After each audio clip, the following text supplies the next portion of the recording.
progress as we go along, and we'll see what the environment's like, what's needed in the team. I've certainly been spending the first week doing a bit of a team audit just to get to understand where everyone's at. So pretty excited actually. Nice project, lots of talent in the country. I'm heading down to Gaul just now just to go and watch the A-team play. So quite excited just to see all the players and what talent's out there. You know that current standing of Sri Lanka cricket in all three formats, where the ranking is. Where would you like to see them towards the end of your 2-year tenure? Oh, I think we would all like to see the team performing really well across all the formats. Obviously, there are some big tournaments just around the corner. The Men's World Cup's in 17 months' time. We'd want to have a really good tournament there. So I think we would all want Sri Lankan cricket to be performing at the best they can be and being at the top of the pile. So I think the motivation for us all is to take this very talented group of cricketers in this country and to get them to fly in formation and to help them really perform well against the best cricket teams in the world. Yeah. Gary, welcome to Sri Lanka. Gary, your last involvement with an international team was with Pakistan just 2 years ago, and apparently you abruptly left that role. Have you insisted on any overriding authority with Sri Lanka cricket as far as the national team is concerned? I think we've had a lot of discussions with the CEO and the director of cricket, and I'm very comfortable with the processes that are in place here. Everyone's been very welcoming and introduced me into Sri Lankan cricket, which I've been very appreciative of. I've had a number of conversations with some of the senior players already. So I'm comfortable that we're all moving in the right direction, and I think that's the key. Obviously, when the team gets put under pressure, that's going to happen at some point. The most important thing is that we still move in the same direction. We all believe that the direction is the right one for the team. So yeah, comfortable with the introduction into Sri Lankan cricket. Madhushka. Hi, Gary. Most new coaches, once they come into a side, they like to implement their own ideas and their philosophies. You mentioned the team audit. Just in the brief time that you've been here, what have been some of the areas that you've maybe perhaps already identified as areas where maybe the team was lacking and that's something we need to improve on? I don't think it needs me to tell you that. I think you probably work it out yourself. I think what's important for me is what sits behind the team and how I can help the individuals in the team play their best cricket that they can play, and all aligned with what Sri Lankan cricket in its entirety wants to achieve. It certainly doesn't require me to say what's good and what's bad in Sri Lankan cricket at the moment. I haven't been here enough, so it would be irresponsible for me to make any comments. But certainly you do hear things and you do hear a bit of noise in the system, and we would all like that, that to be as clean as possible so that the players can go out and perform at their best. Champika, you can. Gary, given the number of T20 leagues around the world and also their multi-format commitments at national level, how would you plan to manage their workload, maintaining their focus on the national duty? Yeah, I think that's a challenge for every country. These leagues are very prevalent in the game at the moment. I think Sri Lanka can be proud. There are, 8 or 9, maybe even 10 guys involved in 2 big leagues at the moment. So, these leagues play a big role in a player's life. So we've, as the international team, need to manage it as best we can. So there are challenges, but I think I'm certainly used to it. I've been on both sides of the equation, and just trying to manage the players' times, their workloads, really important. For me, what's important around that is that we have a lot of depth in the group across the different formats. So you are able to rotate players when you need to. You can't expect one guy just to be playing all the time. He'll blow out quite quickly. But I think every country in the world is managing that space. Amal, you can ask. Amal from AFP. Gary, how would you prioritize your work with the team? Oh, I don't know how to answer that. How would I prioritize it? You mean across the formats? Yeah, Yes. just with the team. I mean, Yeah. it's really a follow-up to the previous question. Yes. What are the areas you think you would have to pay more attention or pay sort of to start immediately? So how would you sort of take your, have your plan?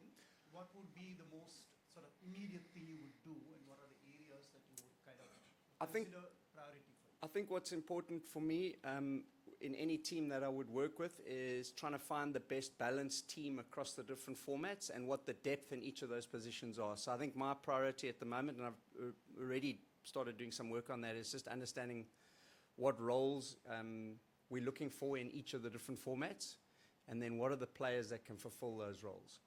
And I think if you've got a balanced outfit that, that can manage the game across the different challenges that exist in the game, whether that's conditions based, whether it's the opposition that you're playing against, the different countries you play in. And I think if we've got the skill sets across those different verticals, that would be my work in Sri Lanka, certainly initially, to find that we can fill those gaps across those different roles that are required in the team. Samantha, you can ask. ජරම් ජාරත් මහත්මයා මම ඔබතුමාගේ ප්‍රශ්නය අහන්නේ දැන් ඔබතුමා ඇත්තටම මේ seat එකේ වාඩි වෙලා ඉන්නේ හයි පර්ෆෝමන්ස් සෙන්ටර් එකේ ඩිරෙක්ටර් විදියටද එහෙම නැත්නම් පහුගිය කාලේ දිගටම තොරතුරු වාතාවරණ ඔබ ඒ තනතුරෙන් ඉවත් කළා මේ හිටපු ප්‍රධානී පුහුණුකරු සනත් ජයසූරිය මේ තනතුරට එනවා කියලා මේක යම්කිසි ඇත්තක් තියෙනවද මේ නම දාලා තියෙන මේ ටයිටල් එක තියෙනවා මේකේ. Jerome ඇවිල්ලා ඩිරෙක්ටර් ක්‍රිකට්. සනත් ඇවිල්ලා consultant to high performance centre. So මේ සනත් තමයි ඒ ඕවර්ऑल මේක ජෙරෝම් බලන්නේ ඩිරෙක්ටර් ක්‍රිකට් ඔක්කොම ක්‍රිකටින් ඒරියා එක බලන්නේ. ආය මේ සනත් ඇවිල්ලා ඉන්නේ කන්සල්ටන්ට් කෙනෙක් හැටියට. ඩේ ටු ඩේ ඔපරේෂන්ස් බලලා ඒගොල්ලන් ඇඩ්වයිස් කරන්න ක්‍රිකටින් ඒරියා එක. Yeah, Rex, you can. Gary, obviously you have tasted a lot of success coaching international teams, helping India to their World Cup win in 2011. In the process, breaking 20 million Sri Lankan hearts, Wankade. Also, having taken South Africa to the top of the test rankings, what would be your dreams or priorities with Sri Lanka? To take them to the top of the tree in world cricket. That would absolutely be my priority, and certainly something that we would work towards. I think importantly for Sri Lankan cricket, someone mentioned where they sit in the rankings at the moment across the different formats. I would certainly, I'm sure everyone that's a stakeholder in Sri Lankan cricket would like to see the team at the top of the pile. So for me, my priority is to work out what is required for that to happen, because I don't see any shortage of talent and depth in Sri Lankan cricket. Certainly in the time that I've been here, I think there's a lot of good players around.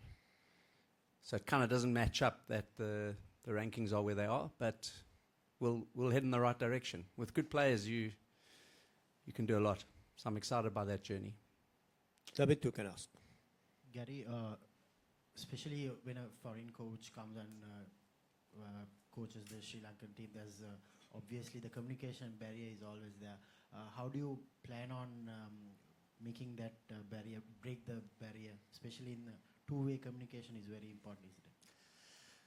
Yeah, that's a good question, and I've worked across a lot of different cultures and countries, so I had a bit of experience in that space. The one thing I do find is that English as a kind of a medium of communication works quite well in cricket, because we use a lot of English words when we talk about cricket. So I always say if the players have got something to say about me, they can talk in their own language, and that's fine. But generally, if we're trying to move in the same direction, cricket, there are things that we all understand when it comes to the game of cricket. So we'll work through that.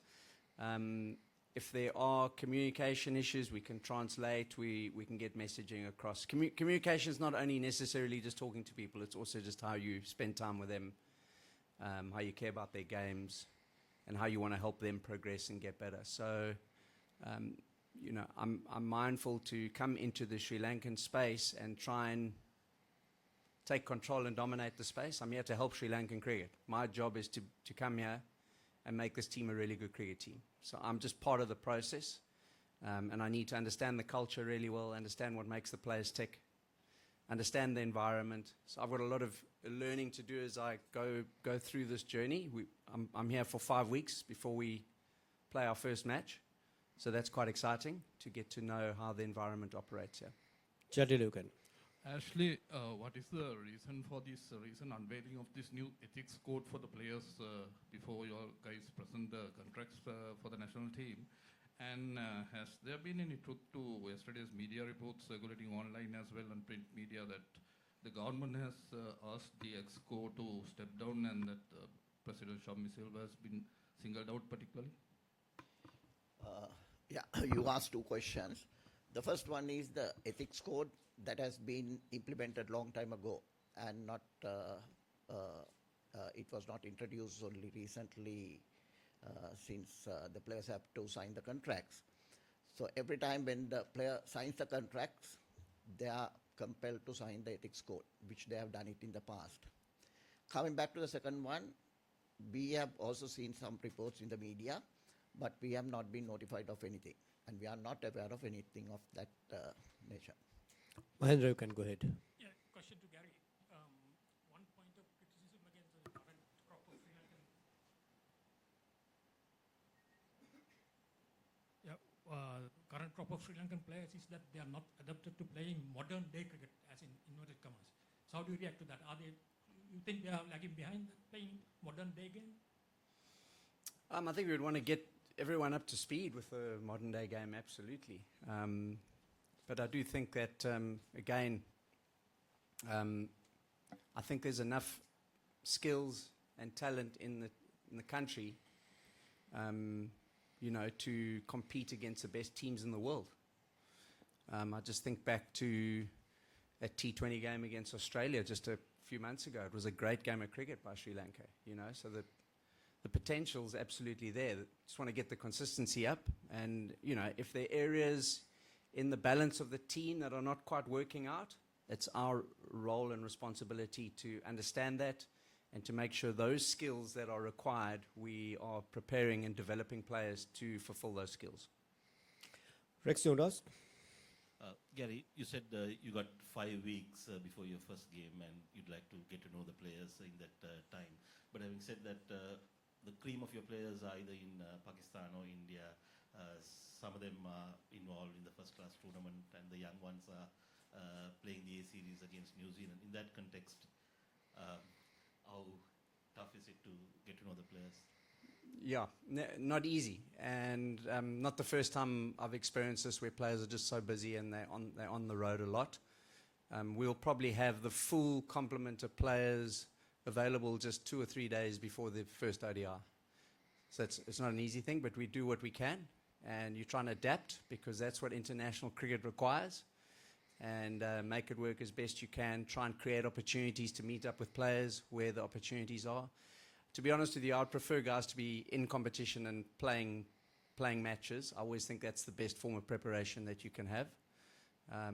So to have a group of players that are match ready by the time we play the first ODI against West Indies, I'm happy with. We will kind of work through our environment and understand what is required with the environment as we go along. But I think this period now is just good preparation time for me, get to know the ins and outs of Sri Lankan cricket, watch some of the younger players playing, and really just to get to understand the depth of the game here and spend time learning that, spending time in the offices, meeting everyone. In fact, in all the coaching opportunities that I've had around the world, I've generally had about 10 days prep before we play the first game. So this time I've got 6 weeks.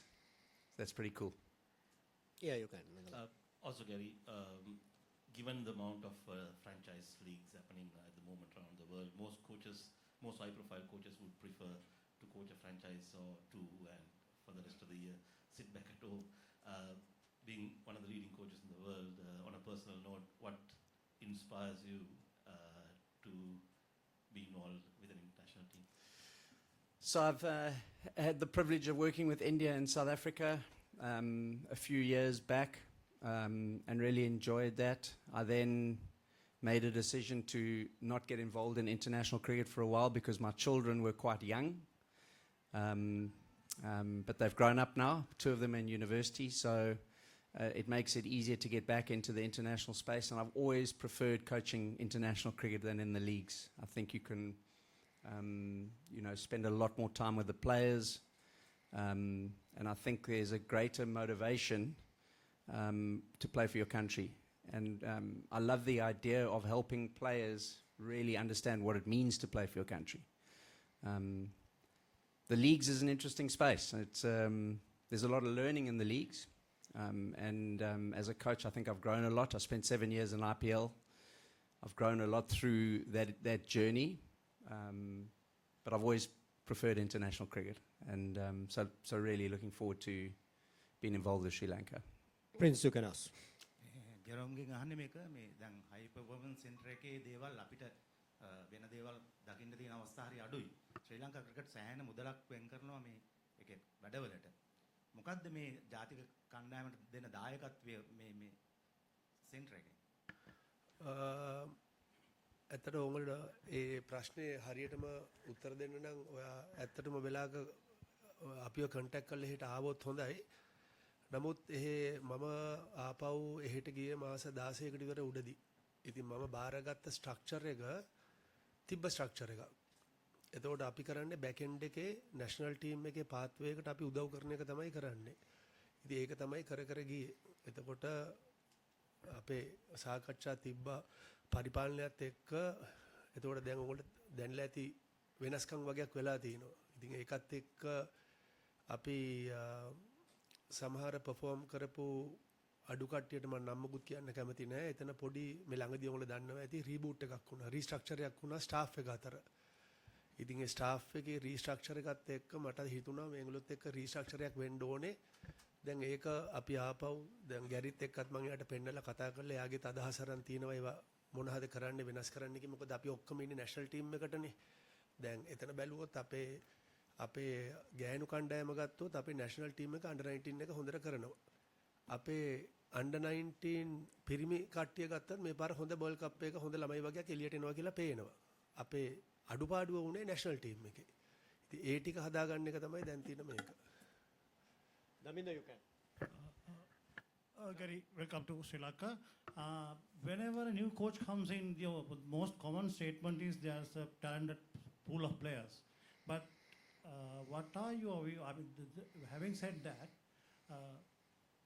everything will be differ from. I mean, when you take the ability, work ethics, and the attitude. And what are your thoughts on these? The skill set, ability, skill set, work ethics, and the attitude. What are your thoughts on that? I couldn't agree with you more. I think that's exactly what you are looking for in every player. And again, you can't only rely on talent. You do need to rely on good work ethic and a good attitude in the game. I think my role as a head coach of the team is to get those group of players wanting to perform well for Sri Lanka and really motivated to do well and do what is required to play their best for Sri Lanka. Yeah, Damika, you can. Gary, recently we saw Sri Lankan selectors are very serious about the players' fitness. How do you feel about the players' fitness as a new coach? Because you have to, in only the players' mentally and physical fitness, you have to think about more. Players' fitness is important. It's, unfortunately, cricket's a game where there are a few grey areas when it comes to fitness because players can often still perform when they're not quite at the level. But for me, fitness is about keeping people on the field for as long as possible. You don't want to have injuries that, where important match in a series, guys are not available and fit. So player fitness is really important. That's no different to anywhere in the world. And a lot of countries battle with player fitness, but it is really, really important. And as I understand in Sri Lankan cricket, there are protocol in place. And players have got to reach pretty standard levels, to be honest with you. I don't think that the fitness protocols are too hard on the players. Certainly your basic and standard levels. There would certainly be an expectation from everyone that players would reach those standards. And those fitness protocols are pretty much the same throughout any country that I've been involved in. Madhushka. Gary, just a bit of a broader question. You spoke about how you've had some learnings through your time in franchise cricket and so on. Just curious, over the span of your career, your philosophy, how has it been shaped, like particularly more recently? Are there certain things that maybe you thought once upon a time that now are very different? Because we see the way players approach if you watch the IPL now, there's almost less of a value on wicket, more values on just how many runs you can get in as few balls as possible. So just in that sense, for you now, what would your philosophy entail and how has it changed over the years? That's a good question, and it has changed over the years. And I think certainly what my time in the leagues has really helped me with is to understand how to use data to find competitive advantages. So we use that a lot now in a very detailed way. Also, what you've got to do is present compelling arguments to players, because players have access to knowledge now. And the modern player, often doesn't kind of listen to a kind of a top-down, we'll tell you what to do approach, because he's got a good, strong argument to tell you otherwise. So I look at these formats and I'm saying, what are the areas across the 3 formats that I can present a compelling argument to the players to say we've got to get better in that space? Maybe one small example is I just looked over the last 30 one-day internationals, how many hundreds in one-day internationals the Sri Lankan team has and where they ranked in the world. So you guys can go and have a look at that and come back and tell me where you think they ranked. But that can be a compelling argument to the team to say, hey guys, we want to be one of the top in the world at scoring hundreds in ODIs. So I think if you present it in a good way to the players and it's compelling, you'll get movement. Viduranga. Hi Gary. When we are considering on the selection process of Sri Lanka cricket to the squads and the team, mostly it's based on just numbers. But in nowadays, we think some player got so many runs, we think he should in the squad or the team. But nowadays, role-based performance is very impactful to the international cricket. So what do you think about that and how are you going to apply to the Sri Lanka cricket? And also we would like to know about your cycling career and what are your thoughts on Sri Lanka and the Sri Lankan people? My cycling career, so I've got my bike with me and I've already done a lot of riding. So I'm going to ride around this country, probably end up doing a ride around the entire country. So I'm very excited by that. So that's over. But I think in terms of understanding roles and understanding how to select players based on performance, the one thing that doesn't lie is the stats. And we play a stats-based game. And if you create a decent sample size, you'll get a pretty decent understanding of how a player is performing. So that is obviously weighted massively when you're trying to select a player. I think the next component to that is every team needs individuals in the team that are willing to step up and make those hard performances when the team needs it. And every team, when you've got a good group of those guys, they win games out of nowhere and make performances when you really need it. Those are the individuals I'm really excited by. Now, that's going to take time for me to understand and learn. But as I said, I mean, just in the week that I've been here, I've had a brief look at 40-odd players and where they sit and what their records are like. And they certainly match with what you would get anywhere in international cricket. But it's how you make those performances, when you make them, who are the guys that are making the top performances when you absolutely need them, that are critical to the success of a team. We are going into the last 2 questions. Danushka in the first one and the last one would be Damit Veerasinghe. මගේ ප්‍රශ්නය ජයරත්න මහත්තයට මේ ඔබතුමා කිව්වා මේ කලින් මේ HPC එකේ හිටපු ට්‍රේනර්ස්ලාව පොඩ්ඩක් මාරු කරා කියලා. විශේෂයෙන්ම ශ්‍රී ලංකාවේ කණ්ඩායමේ හිටපු අවිෂ්ක ගුණවර්ධන ඒ විදිහට මාරු කරන්නට under 19 කණ්ඩායමට යොදන්නට මොකක්ද හේතු වෙච්ච කාරණාව සහ මේ ඇයි මේ වගේ රීෂෆල් එකකට යන්න හේතුනේ? අපේ සීනියර් ක්‍රිකට් ටීම් එක ගැනනේ ඩික්ලයින් එක වෙලා තියෙන්නේ දැන් ටික කාලෙක ඉඳන්. එතකොට අපි ගත්තොත් සීනියර් ප්‍රෝග්‍රෑම් එකේ මම නන් නොකිය කියන්නම් සීනියර් ප්‍රෝග්‍රෑම් එකේ අපේ නැෂනල් ටීම් එකට උදව් කරන කෝච්ලා ටිකක් ගත්තොත් එතන අවුරුදු ගාණක් ඉඳලා අපේ නැෂනල් ටීම් එකේ බැටිං බෝලිං වල ඉෂුව එකක් තිබ්බා. පර්ෆෝමන්ස් වල ඩික්ලයින් එකක්. එතකොට මේ රීෂෆල් එකේ වුණේ අපි සමහර අය කවුරුත් සිස්ටම් එකෙන් එළියට දාලා නැහැ. හොරිසොන්ටලි අපි ඩවුන්ග්‍රේඩ් කරලා තිබ්බා කෝච්ලා වගේක් අලුත් සෙට් එකක් ගෙනාවා නැෂනල් ටීම් එකට උදව් කරන්න සිස්ටම් එකේ හිටපු අය. මොකද ඒ හිටපු අය අවුරුදු ගාණක් ටිකක් ඉඳලා අපේ පර්ෆෝමන්ස් එක හරියට එන්නේ නැත්තම් අපි රීබූට් එකක් රීස්ට්‍රක්චර් එකක් කරන්න ඕනේ. ළමයි ක්‍රිකට් ගහන අය වගේ කවුරු හරි පර්ෆෝම් කරේ නැත්තම් තව අයට ඔපචුනිටි එක දෙන්න ඕනේ. ඒක තමයි එතන වුණේ. එතකොට ඔයා අර නමක් කියපු නිසා අවිෂ්කගේ ඒ ටීම් එකක් හැටියට පර්ෆෝම් කරනවනේ. එතකොට අපි බැලුවේ අනිත් පැත්තේ මම දැන් පරිපාලනයේත් බැලුවේ ටීම් එකක් හැටියට දිනනවා නම් under 19 මොකද අපේ on field performance අපි වැඩිපුර බලන්නේ under 19 පිරිමි ගැහැණු world cup උයි පිරිමි ගැහැණු national team world cup අනිත් ඒවා ඔක්කොම development. ඒ කියන්නේ අපි උදව් කරනවා national team එකට ළමයි හදන්න. එතකොට ළමයි හැදුනට අපිට national team එකට ගිහිල්ලා performance එකේ issue එකක් තියෙනවනේ. ඒකනේ cricket එකේ decline එකක් ආවේ. ඒකයි යා match දිනන නිසා අපි හිතුවේ under 19 national job එක දෙන එක හොඳයි කියලා match දිනන්න පුළුවන් නම් මොකද අපි world cup එකකට ගිය වෙනවා 28. එයා විතරක් නෙවෙයි තව කීප දෙනෙක් reshuffle වුණා. ඔයා හරියට structure එක දිහා බැලුවොත්. Damit, you can go ahead. Gary, too often international coaches are gauged by their performances, the team performances during World Cups. The next World Cup would be in South Africa next year. How do you plan on reaching maybe the knockouts which Sri Lanka hasn't reached over the past decade, especially in your backyard and with the assistance of some of the new support staff which I'm sure would have been your recommendation. So starting from West Indies to South Africa.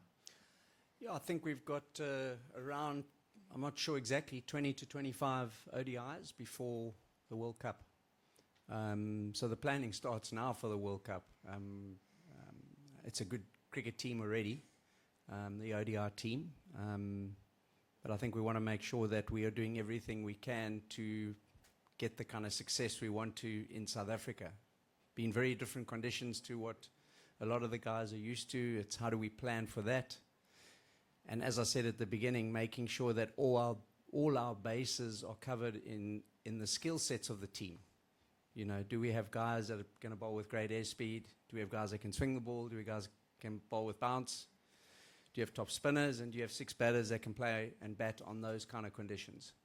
That's going to be an important progress as we move through the one days that we're going to play in. Results count, you know, we can't hide from that, so they do make a difference. So every series that we play going into that World Cup, we want to be giving a good account of ourselves and winning those series. So we'll be aiming at, you know, progressing and improving as we get closer to the World Cup. We have time for one more question here. මේ ප්‍රශ්නය CEO ට සහ Director of Cricket මම දෙන්නගෙන් වෙන වෙනම දැනගන්න කැමති financial වශයෙන් මොනවද ඩිෆයින් කරලා තියෙන KPIs සහ පරිපාලනයේ පැත්තෙන් මොනවද ඩිෆයින් කරලා තියෙන KPIs සහ පුහුණුකරුවන්ගේ පැත්තෙන් ක්‍රිකට් පැත්තෙන් මොනවද මේ ඉදිරි වසර තුල අපි ඩිෆයින් කරලා තියෙන KPIs සහ විශේෂයෙන්ම පුහුණුකරුවන්ට ඒ KPIs achieve කරගන්නට ප්‍රමාණවත් තරම් කාලරාමුවක් දීලා තියෙනවද උන්ට ඒ පිළිබඳව දැනුවත් කිරීමක් කරලා තියෙනවද මොකද ගොඩක් විට අපි දකිනවා කොන්ට්‍රැක්ට් එකෙන් කොන්ට්‍රැක්ට් එකට තමයි මේක ඩිෆයින් වෙන්නේ එහෙම නැතුව ලෝක කුසලානයකින් ලෝක කුසලානයකට ඩිෆයින් වෙන බවක් අපිට පහුගිය කාලේ දකින්න ලැබුණ ඉතාම අඩුවෙන් මේකට වෙන වෙනම දෙන්නගෙම පිළිතුරු දැනගන්න කැමතියි මම පුහුණුවීම් අංශයෙන් කියන්නම් මේ ළඟදී තමයි මේ ඔයා දන්නවා ඇති මේ රීස්ට්‍රක්චර් එක වුණේ මේ ළඟදී ඉතින් තිබ්බ KPI set එක දැන් වෙනස් කරනවා that is in progress in construction right now so I'm unable to answer that complete to you because it's currently in construction and තියෙන කාල වකවානුව අනුව තිබ්බොත් KPI එකක් හදනවා නම් කොන්ට්‍රැක්ට් එකක් ඉවර වුණා නම් අපි ඒ KPI එක දෙන්නේ ඒ වකවානුවට විතරයි. එතනින් එහාට අපි හිතනවා ඊට වැඩිය දිගට දෙනවා නම් ඒක තව එක්ස්ටෙන්ඩ් වෙන්න ඕනේද කියන එක. හැබැයි ඒක in progress දැන් මේ මුළු restructure reboot එකත් එක්ක ඒකත් වෙමින් පවතින්නේ දැන්. ප්ලේයර්ස් ලගේ KPIs ආවම ප්ලේයර්ස් ලගේ KPIs සාමාන්‍යයෙන් සෙට් කරන්නේ මේ high performance center එකේ. නමුත් financial KPIs සෙට් කරන්නේ ඒගොල්ලන්ගේ contract එක හැටියට. ඉතින් අපි දැන් contract එක හැටියට ඒගොල්ලන්ට වාසි වෙන විදියට දින්නොත් වාසි වෙන විදියට වෙනම financial benefit එකක් දාලා තියෙනවා. ඊට අමතරව ඒගොල්ලන්ට bonuses දීලා තියෙනවා. ඊට අමතරව ඒගොල්ලන් match පෙරදුනොත් එතනත් පොඩි effect එකක් ඒගොල්ලන්ට effect වෙන හැටියට අපි ඒ KPIs හදලා තියෙනවා ඒගොල්ලන්ගේ agreements වල. ඒක තමයි අපි කරගෙන යන්නේ. නමුත් player individual player KPIs සාමාන්‍යයෙන් set කරන්නේ high performance center එකේ. With that, we are ending the briefing. Thank you very much, and please join us for some tea.